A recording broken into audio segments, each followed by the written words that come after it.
200. A luz de contagios por la pandemia en la industria aeronáutica, un centenar de tripulantes de American Airlines y unos 600 de Southwest dan positivos según los sindicatos que los agrupan. La Casa Blanca rebaja sus pronósticos iniciales, ahora calcula que en unos 62,000 los muertos en los próximos 4 meses frente a los más de 200,000 que proyectaba hace apenas unos días. El coronavirus ya le ha costado el trabajo al 10% de la fuerza laboral del país, un dato que habla de una economía que se derrumba. Javier Vega en Washington tiene más detalles. Muy buenos días, Javier, cuéntanos. Malas noticias económicas, Nicole, incluso superando todas las expectativas de los especialistas. Esto a partir del informe que da a conocer hoy el Departamento del Trabajo, que dice que se recibieron esta semana 6.6 solicitudes para beneficios de desempleo. Pero este fenómeno venía ya desenvolviéndose desde las semanas anteriores y traíamos un acumulado de 10 millones de solicitudes. Sumando, quiere decir que en las últimas 3 semanas se han perdido 16 millones de trabajos en Estados Unidos, lo que implica en términos porcentuales, ya lo decías tú, 10% de la fuerza laboral del país. ¿Qué quiere decir esto? Que 1 de cada 10 trabajadores se han quedado sin empleo. De ese tamaño es la tragedia económica que se está viviendo por la parálisis que ha generado en la actividad económica este coronavirus. Otro dato, hay varios estados donde el desempleo está creciendo mucho más: Nueva York, Florida, California, Texas, estados donde sabemos hay una fuerte presencia hispana. Claro, hay una gran preocupación. Y ante estas perspectivas económicas, ¿el gobierno prepara alguna nueva estrategia para ayudar? En este contexto, que es bastante oscuro, Nicole, ya se ha confirmado que el presidente Trump estaría por anunciar en las próximas horas o días a una nueva fuerza de tarea para combatir el coronavirus, pero en este caso en el terreno económico, para la recuperación económica. Va a ser encabezada por el jefe de gabinete de la Casa Blanca, por el secretario del Tesoro, y va a ser integrada por funcionarios de primer nivel y también, algo interesante, por miembros del sector privado, es decir, por empresarios. Así que veremos cómo se plantea y cómo termina funcionando este nuevo grupo de la Casa Blanca que estará anunciando el presidente. Nicole, el reporte. Estaremos muy atentos, muchas gracias. Y como un efecto dominó de la pérdida de puestos de trabajo aquí en Estados Unidos, el envío de remesas a América Latina ya va en picada. Se estima que caerán 3% en la mitad de 2020 debido al coronavirus. México y varias naciones centroamericanas ya resienten la pérdida de ingresos que aportan las remesas luego de que estados clave ordenaron el cierre de los negocios no esenciales y por el hecho de que el gobierno federal excluyó a los inmigrantes indocumentados del paquete de alivio económico por la crisis del COVID-19. Los virus y las pandemias no conocen de nacionalidades. Por ejemplo, de los fallecidos en Estados Unidos, no todos son ciudadanos de este país. México confirmó que al menos 108 de ellos son mexicanos y ahora los familiares deben lidiar con la costosa repatriación de sus seres queridos. Víctor Silva con el reporte. Entre las miles de pérdidas por COVID-19 en Estados Unidos, hay más de un centenar de mexicanos, de hombres y mujeres que migraron al país vecino y la pandemia les arrebató el sueño americano. El gobierno de México estableció los protocolos para repatriar cuerpos del extranjero, donde aseguran que los trámites deberán realizarse en el consulado mexicano, sin importar se cuente con un estatus legal.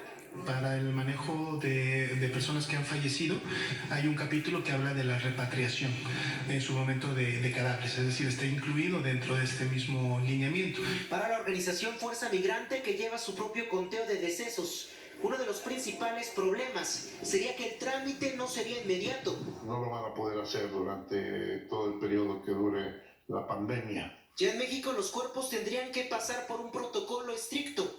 Para la principal organización de funerarias de México, por salubridad lo mejor sería repatriar cenizas. Para evitar que exista cualquier tipo de contagio, el cuerpo debe ser cremado ahí y únicamente se van a repatriar lo que serían ya las cenizas. De acuerdo con la organización Pro Migrante, una repatriación regular está en alrededor $4,000. Sin embargo, las familias tendrán que gastar más por la contingencia sanitaria. En México, Víctor Silva, Noticias Telemundo.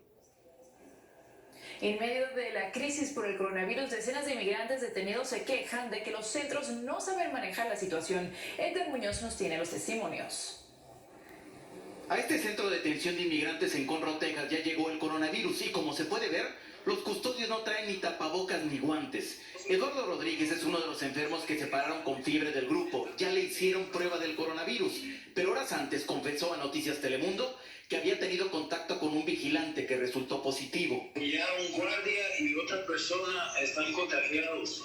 No nos quieren dejar salir, no nos quieren decir nada, dicen que ellos no tienen permiso. Hay una crisis humanitaria en los centros de detención. Los inmigrantes duermen en literas, comparten duchas, inodoros, dice Carlos Espina, cartero de los inmigrantes, quien ha recibido decenas de cartas de indocumentados que tienen temor de contagiarse y morir solos. En una prisión es muy difícil tener distanciamiento social, pero más allá de eso reportan que no les dan máscaras, no les dan guantes. En Adelanto, California, la organización ACLU pidió la liberación de 28 inmigrantes vulnerables. En Otay Mesa, donde hay 3 personas contagiadas, también se inició una huelga de hambre porque hay gente con leucemia.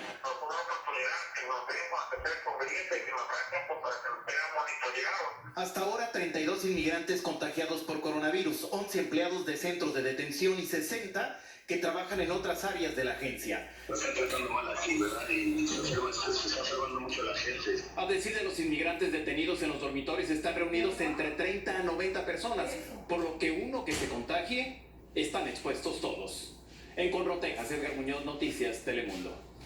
Nada, bueno, muchísimas gracias. Y la cifra de fallecidos en España sobrepasa los 15.200 con más de 152.400 contagiados en total. El número de muertos por coronavirus vuelve a descender tras 2 días de subidas en ese país europeo. En Italia se registran 504 muertes en 24 horas y se reducen por 5º día los ingresos en las unidades de cuidados intensivos, con 99 camas menos ocupadas con relación al día anterior. Y a esta buena racha que comienza a verse en España e Italia se suma el espíritu alegre de la sorpresa que una familia le dio a su abuelita. Un mes entero permaneció la mujer de 83 años totalmente aislada en su casa para evitar caer víctima del virus. Sus seres queridos encontraron una manera muy especial de demostrarle lo mucho que la quieren y organizaron para ella todo un festival en el que participaron incluso sus bisnietos. Las lágrimas de la abuelita eran de felicidad ante tan efusiva sorpresa. ¡Qué ternura! Y así terminamos las noticias esta mañana. Recuerda que puede encontrar toda la información más actualizada sobre el coronavirus en noticiastelemundo.com. Los dejo con más de un nuevo día con Chiqui Francisco. Gracias, mi querida Nicole. Y